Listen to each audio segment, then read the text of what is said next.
tunawaalika wananchi wote, lakini madrasa, wanafunzi, maahidi mbalimbali, walimu, maimamu, wote kwa pamoja tunaalikwa kuhudhuria katika mashindano ya Qur'ani siku ya tarehe 31 mwezi huu wa kwanza Januari, katika msikiti wa Jamiu Zanzibari mnamo saa 1:30 asubuhi.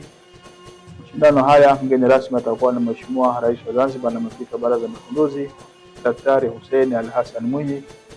Timu wananchi wote tuweze kushiriki kwa pamoja katika kusikiliza maneno ya Mwenyezi Mungu na kuona vipaji vya watoto wetu ambao wamehifadhi maneno haya ya Mwenyezi Mungu. Basi kwa pamoja tushirikiane. Mimi nitashiriki siku hiyo, Mwenyezi Mungu akijalia. Je, na wewe unashiriki nini? Bila shaka sote tuungane katika kushiriki shughuli hii.